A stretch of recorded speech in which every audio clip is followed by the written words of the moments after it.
Simulan na natin ang ikapitong istorya. Pagdating ng mga kawal ng Pendragon ay pinagtatapakan nila gamit ng kanilang mga kabayo si Jeffrey sa lupa. At pagkatapos ng ilang oras, ay makikita kung saan ang kamay at braso ni Jeffrey ay nakapako. Dahil sa kanyang pagkahuli, siya ay pinako sa krus sa loob ng monasteryo. At makikita sa loob ng silid sina Eren at Killian na pinagmamasdan ito at kasabay nila sa loob ang mga kawawang alipin. Di kalaunan ay napansin ni Eren ang mga ito, at sa pagmamasid niya ay napansin niya na ang mga ito ay sobra ng payat at para ng walang buhay. At ang mga ito ay nakakadena. At sa patuloy na pagmamasid sa paligid, ay may nakita itong nakabukas na kwarto, at sa kwartong ito ay may umaapaw na mga bungo ng tao. Sa loob ng kwartong ito ay punong-puno ng mga buto ng mga taong hinuli at pinatay ng mga bandits, at dahil dito ay napatingin ulit si Eren kay Jeffrey. Dahil sa kanyang mga nakita na karumal-dumal, ay tinawag niya ito at sinaksak ng bahagya. At dahil sa pagkakasaksak sa kanya, si Jeffrey ay namilipit sa sakit. Nasambit ni Eren na simula ng pagdating nila sa village, ay wala pa silang may nakikita ni isang tao sa labas, kaya napatanong ito kung ang mga ito ba ay pinatay nilang lahat. At dahil dito, nanghingi na lang si Jeffrey ng pagpapatawad at nagmakaawa ito na patawarin, habang patuloy na nagsusuka ng dugo. Ngunit si Eren ay napasambit na lang din na ito ay nararapat sa kanya dahil ginawa niya ang kahit anong gusto niya sa teritoryo ng mga Pendragon, kaya nararapat sa kanya magmakaawa para patawarin. Dahil sa sinabi ni Eren, ay nagtanong si Jeffrey kung ito ba ay kanyang papatayin.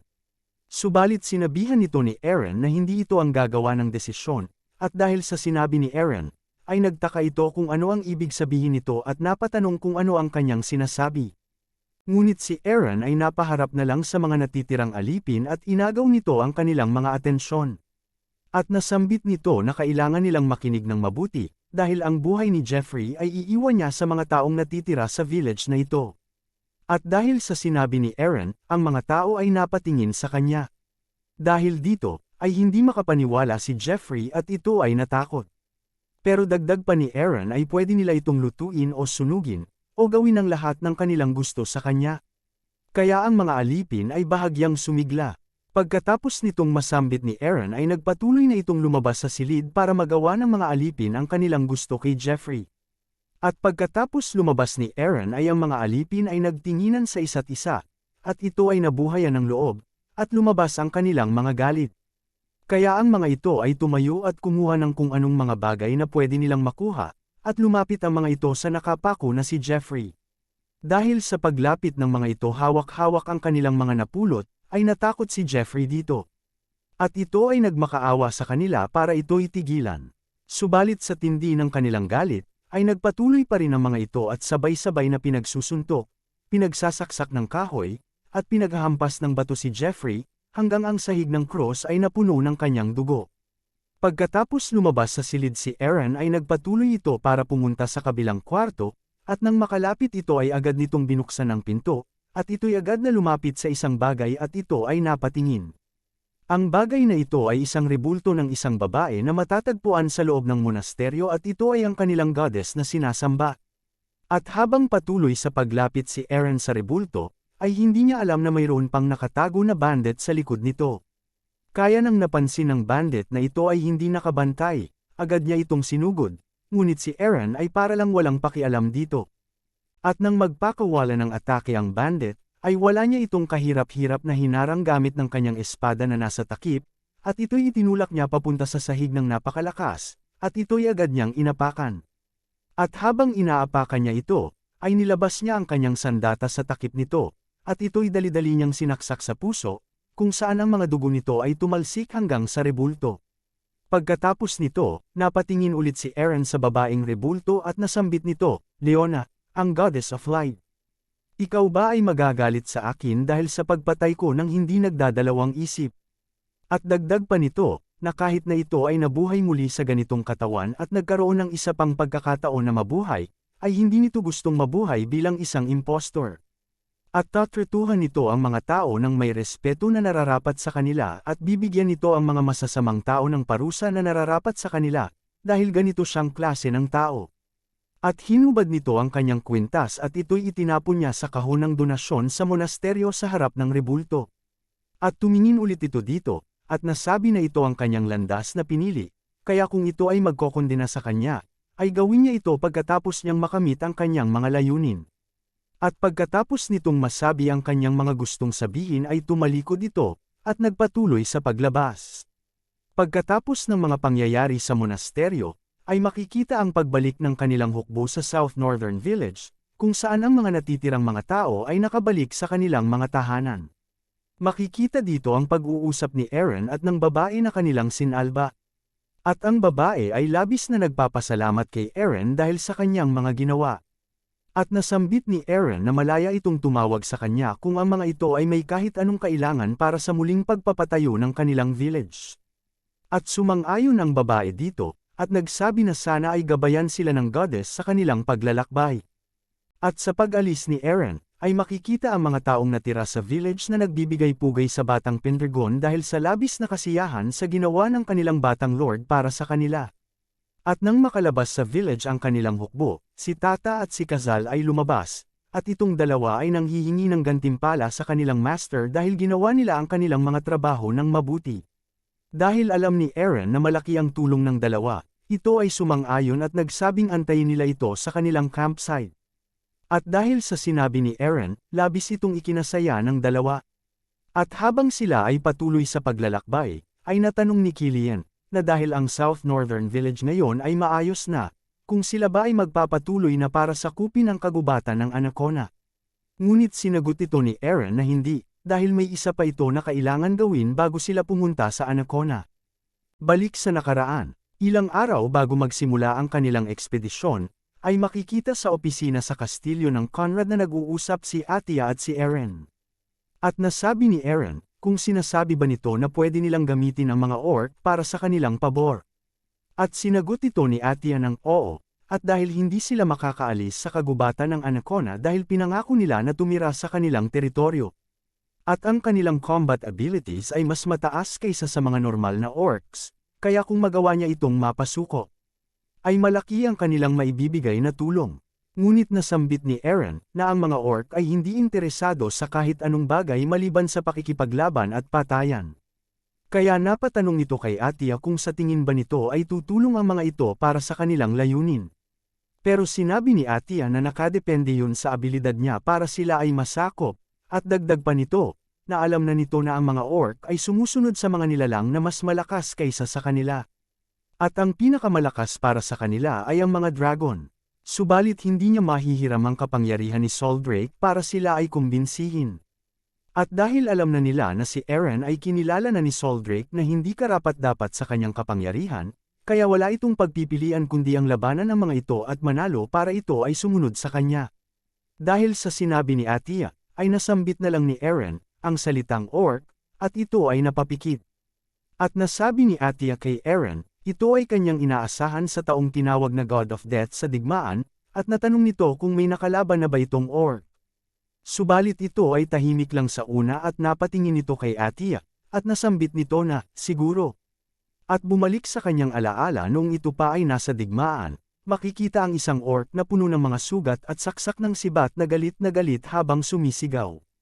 At kahit ito'y lubhang sugatan ay ito ay nakatindig pa rin. Hawak-hawak ang kanyang sandata habang nakaharap kay Raven, kung saan makikita ang noo nito na duguan. At ito ay napapaisip kung bakit ang orc ay ayaw mamatay kahit malulubha na ang mga sugat nito. At habang ito ay nakatayo lang sa harap nito, ang orc ay nagpatuloy sa pag-alis ng mga sibat isa-isa sa kanyang katawan. At nang maalis nito lahat, ay pumunta ang atensyon niya pabalik kay Raven at agad-agad niya itong sinugod gamit ng kanyang malaking sandata. Pagkatapos itong makalapit, ay nagpakawala ito ng isang malakas na atake, ngunit ito ay mabilis na nailaga ni Aaron, at ito ay napatingin na lang sa orc habang nag-iisip kung ano ang pwede niyang gawin. At kahit na hindi tumama ang orc, ay agad-agad naman itong lumingon kay Aaron at nagpalabas ulit ng atake. Subalit si Aaron ay yumuko, at ito ay muling hindi tumama. Napaisip na lang si Aaron na kung ang laban na ito ay tatagal, ito ay magiging disadvantage sa kanya. At habang patuloy ang orc sa pag-aatake sa kanya, naisip din ito na nasaksak niya na ang puso ng kanyang kalaban, ngunit buhay pa rin ito kaya dapat niyang gawin ay hiwain ang kanyang leeg. Sa pagpatuloy ng pagsugod ng halimaw, Si Eren ay napa-atres, at ito ay muntikan ng mahiwa ng kanyang kalaban, ngunit ulit itong nakailag, at ito ay nakabawi ng tamaan niya ang orc sa kanyang leeg. Ngunit ang hiwa nito ay mababaw lang, kaya agad-agad itong tumalon gamit ang braso ng orc, na labis ikinabahala ng halimaw. At sa pagtalon nito sa kanyang braso, ay hinawakan nito ang kanyang espada at inapakan, at ginamit nito ang kanyang paa para magbigay ng puwersa at itulak ang kanyang sandata. At dahil sa ginawa nito, nahiwa nito ang leeg ng kalaban niyang orc. At doon nagtatapos ang alaala ni Eren sa kanyang karanasan sa orc. At nasambit nito kay Atia, na may nakalaban nitong isang orc noong siya ay bago pa lang sa Demon Corp, at nagawa niya itong talunin, ngunit ito ay mahirap na laban. Pero kung lalabanan niya ito ngayon, ay malamang matatalo niya na ito ng lubos. At dahil sa sinabi ni Eren, napataas ito ng kamay at nasambit nito na ito'y mabuti, dahil kaya niya itong gawin. At dagdag pa nito, pagkatapos niyang matalo ang mga orc sa Anacona ay madali niya na lang mabubuksan ang musoleo. At sa sinabi ni Atia, ay napabuntong hininga na lang si Eren dahil pinapatunog niya na ito'y madali. Balik sa kasalukuyan kung saan makikita ang hukbo nila Eren na papasok sa kagubatan, kung saan may sinabi si Eren at napasigaw si Killian dahil dito. Napasigaw ng patanong ni Killian, bakit natin gagawin kasama ang mga Anacona orc? At nasambit nito na siya ay nag-aatubili na pumayag dito. Ngunit sinagot ito ni Eren, na ang pagsakop sa kagubatan ng Anacona ay magiging mahirap dahil iilan lang sila. Kaya para mabawasan ang kaswalidad sa kanila, kailangan nila ng malalakas na warriors. Pero sinabi ni Killian, gayunpaman, kung lalaban sila sa orcs ngayon, ay baka sila ay maubos. At dahil narinig ni Kazal ang mga sinabi ni Killian, ito ay sumang-ayon at sinabihan din ito si Eren. Nasambit ni Kazal, na ang paghahanap ng away sa orc ay suicide. At nasambit din ni Tata na ayaw nitong mamatay kaya ito ay naiiyak. Ngunit sinabihan ang mga ito ni Eren, na ayaw nito sa mentalidad ng mga talunan, kaya dapat nilang mag-isip ng paraan para manalo dahil kung hindi ay ipapakain niya ang mga ito sa dragon. At ito'y labis na ikinatakot ng dalawang demonyo. At habang ito ay nagpapatuloy sa paglalakbay, ay may narinig itong sigaw sa di kalayuan, lumayo kayo sa akin. At ito ay umagaw ng pansin ni Eren at ito ay napalingon sa daan ng pinanggalingan ng sigaw. At ito ay napansin din ni Killian at ng mga dalawang familiars, dahil napansin ni Killian na pamilyar ang boses na ito, napasambit ito na boses na iyon ay katunog ng boses ni Joseph. At napatanong si Eren kung hindi pa din ba ito nakakabalik. Dahil sa magandang mata ni Kazal, nasambit nito na hindi maganda ang mga nangyayari dahil sa kanyang nakikita, at napatanong si Eren kung ano ito. At nasambit ni Kazal na ang mga ito ay ang Anacona orcs. At dahil sa sinabi ng goblin ay naagaw ang atensyon ni Eren at nabahala si Killian dito. Dahil sa nalaman ni Eren, ay agad-agad nitong pinatakbo ang kanyang kabayo papunta sa mga orcs, at ito'y tinangkang pigilan ni Killian pero ito ay mabilis na umalis. Sa pinanggalingan ng boses, ay makikita si Joseph na nanginginig sa takot habang hawak-hawak ang kanyang espada, at si Luna ay nag-aalala din sa nangyayari. Makikita si Joseph na nakaupo dahil sa pagkahulog sa kanyang sinasakyang kabayo, at tinuturo nito ang kanyang sandata sa mga malalaking nilalang na may malalaking katawan na kulay berde. Dahil sa mga pangyayari, naisip ni Luna na walang magandang nangyayari kapag kasama nito si Joseph. At naalala nito ang mga pangyayari bago pa sila mapasok sa ganitong sitwasyon. Makikita dito na si Joseph ay pinapangaralan ni Luna, at tinatanong niya ito kung naiintindihan ba nito ang kanyang mga ginawa. Dahil sa pagtutok ng kanyang sandata kay Duke Eren ay kapareho ng pagtutok ng sandata sa Imperyo. Kaya kung gusto nitong magrebelde ay iwan niya ang pamilya ng Seirod. At dahil sa sinabi ni Luna, ito ay nagmakaawa na huwag itong palisan bilang isang miyembro ng kanilang pamilya, at nasabi din ito na kailangan niya pa din itong protektahan at samahan pabalik sa kanilang kastilyo. At nasagot ni Luna na ang trabaho lang nito ay para protektahan siya, kaya kailangan nitong maintindihan ang kanyang posisyon. At ang kanyang ama na ang magpapasya ng kanyang parusa pagbalik nila. Dahil dito, ay wala nang nasabi si Joseph at ito'y sumunod na lang sa utos. Kaya nasabi ni Luna na ang paglalakbay nila dito ay magtatapos, kaya kailangan nilang bilisan na makabalik dahil gusto na niya magpahinga, at balik sa kasalukuyan, kung saan nila nakasalubong ang mga nilalang. Ang mga nilalang na ito ay ang mga orc na naninirahan sa kagubatan ng Anacona. Dahil sa ginagawa ni Joseph, ang mga ito ay nagalit at natanong ng isang orc dito kung bakit niya tinuturo ang kanyang espada sa kanila. At kung gusto ba nitong mamatay habang tinitigan niya ito nang nakaupo sa lupa.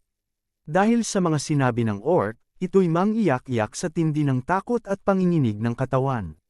Nang may bigla na lang nagsalita sa di kalayuan, "Ano ang inyong ginagawa?" Pasigaw na wika nito. Ito ay si Aaron, at nakikita niya ang kaganapan sa pagitan ng mga orc at ni Joseph. Dahil sa pagtawag ni Aaron ay naagaw nito ang pansin at napatingin ng orc, si Joseph, at si Luna sa kanyang direksyon. At napasambit na lang si Luna ng kanyang pangalan. Nang makita ni Joseph si Aaron, ay dali-dali itong tumakbo papunta sa kanya at ito ay nagmamakaawa na iligtas sa mga halimaw. Dahil dito napaisip na lang si Aaron kung paano ito naging knight dahil sa pagiging duwag nito. At pagkatapos ng ilang segundo ay dumating din si Sir Killian kasama ni Tata at Kazal kasabay ng hukbo ng mga Pendragon. Dahil sa dalang bandila ng mga sundalo, napansin ng mga orc ang marka na nakalagay dito. Kaya napaisip ang mga ito na dahil sa marka, ang lalaking nasa harapan nila ngayon ay si Aaron Pendragon. At dahil dito tinawag ito ng orc, at tinuro niya ito at sabay sabi, na tamang-tama dahil gusto niya itong makita ngayon. Sa sinabi ng orc ay napatingin na lang si Aaron sa kanya.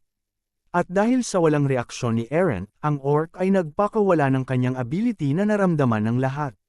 Si Killian din ay nakaramdam nito. At dahil dito ay nanlaki ang mga mata nito at hindi ito makagalaw sa takot. Naisip nito na ang pinalabas ng orc ay ang kanilang ability na Orc Sphere. Kaya ang mga ito ay hindi makahinga at makagalaw ng maayos. At dahil dito tinawag nito ang pansin ni Aaron, at sinabihan na ito'y napakadelikado kaya kailangan nilang umatras. Ngunit hindi ito pinansin ni Aaron at nagpatuloy lang sa pagbaba sa kanyang kabayo. At dahil dito nagulat si Killian at ang mga kawal dahil hindi nila alam kung bakit ito nakakagalaw, at kung bakit ito na bumaba ng walang dalang sandata.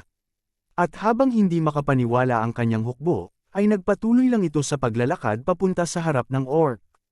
At nagutos ito sa kanila na manatili kung saan sila naroroon, at huwag nilang ilabas ang kanilang mga sandata, dahil siya na nag-iisa ay sapat na bilang kalaban ng orc. At dahil sa kanyang mga sinabi ay natigilan ang mga halimaw at napatingin sa kanya. At nang mapagtanto nito ng isang orc ay nabuhayan ito ng loob at nanlaki ang mga mata nito dahil sa hamon. Kaya hinanda nito ang kanyang mga kamao sa magaganap na laban.